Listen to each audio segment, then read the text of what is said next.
اعوذ باللہ من الشیطان الرجیم بسم اللہ الرحمن الرحیم وما ارسلناک الا رحمۃ للعالمین۔ 17 ربیع الاول کو مناسبتیں دو آ رہی ہیں، ایک ولادت رسول خدا ہے اور ایک امام جعفر صادق علیہ السلام کی ولادت، صادقین کی ولادت۔ انسان کامل کے لوگ محتاج ہیں، ہم محتاج ہیں، کیونکہ وہ معلم ہے ہمارا، وہ حلال اور حرام کی تعلیم دیتا ہے، وہ لوگوں کا محتاج نہیں، لوگ اس کے محتاج ہیں کہ رسول خدا صلی اللہ علیہ وسلم نے لوگوں کو تعلیم دی کہ حیات طیبہ کیسی گزاری جائے، حیات طیبہ کیسی گزاری جائے، شاکر ہونے کی تعلیم دی، شاکر ہونے کی تعلیم دی ہے۔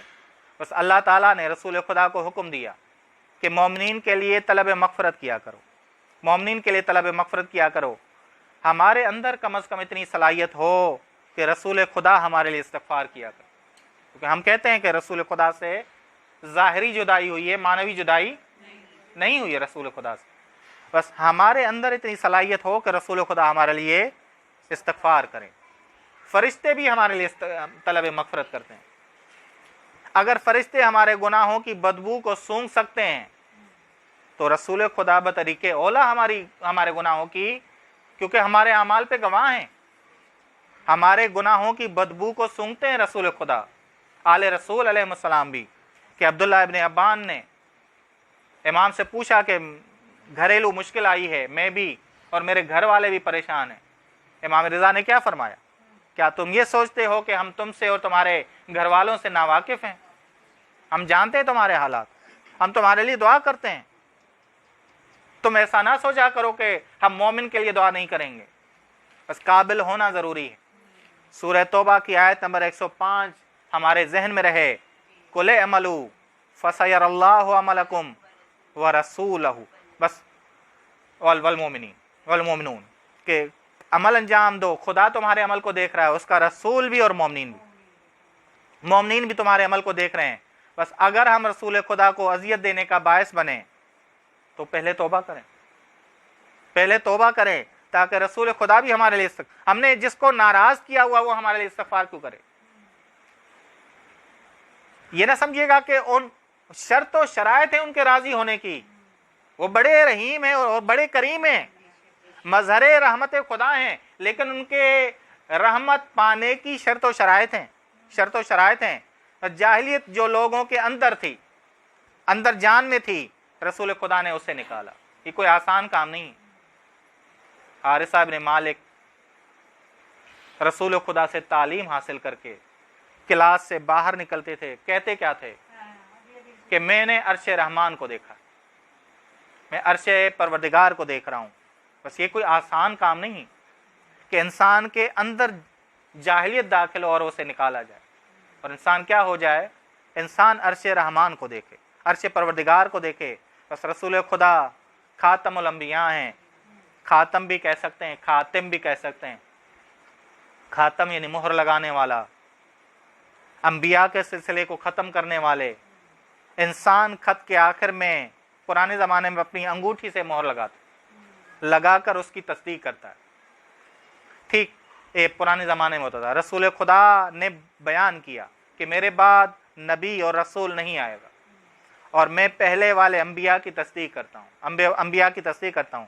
کہ امام علی نے یہ جملے فرمائے، الخاتم لما سبق، پہلے والے سلسلے کو ختم کرنے والے، الفاتح لمن غلق، اور ان کی راہ آخر تک چلی گئی۔ رسول خدا کی راہ قیامت تک ہے۔ والمعلن، اور حق سے حق کو زندہ کرنے والے ہیں رسول خدا، حق سے حق کو زندہ کرنے والے ہیں، یعنی حق کو حکمت اور موعظہ حسنہ سے زندہ کرتے ہیں۔ حق کو حق کے ذریعے زندہ کریں، یعنی حق کو کس کے ذریعے زندہ کرتے ہیں؟ حکمت اور موعظہ حسنہ۔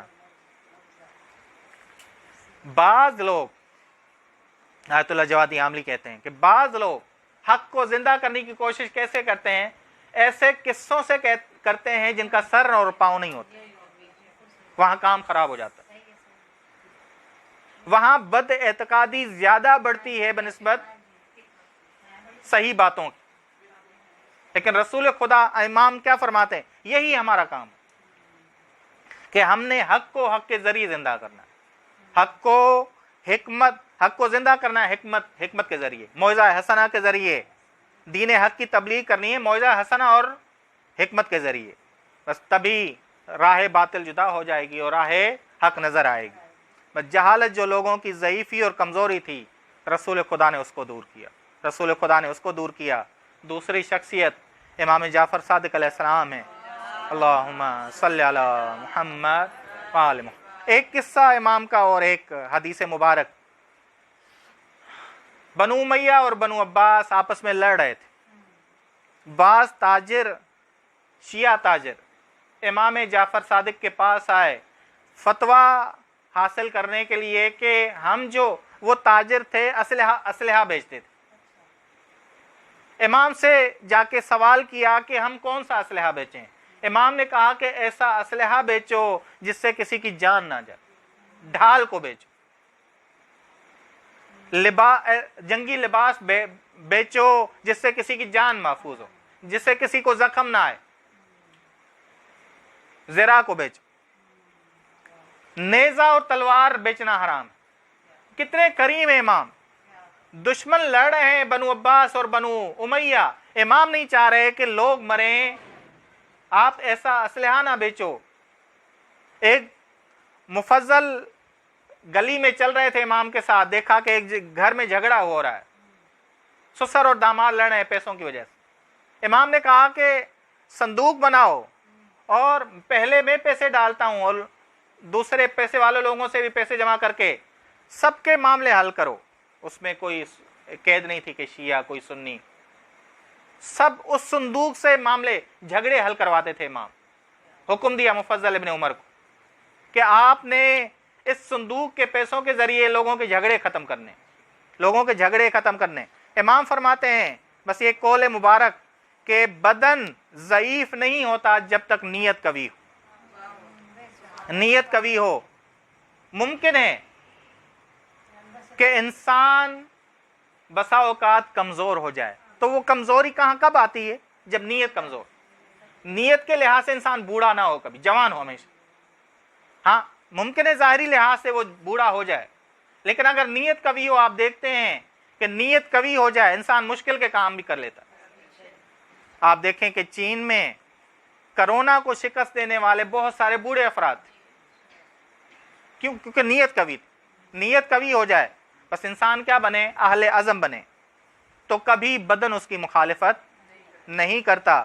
ممکن ہے سخت گرمی میں ماہ رمضان جب آئے تو بعض ڈاکٹر حکم دے کہ روزہ نہ رکھو، روزہ رکھنے سے روک دیں، لیکن اہل عزم افراد گرمی کے روزے خوشی سے رکھتے ہیں۔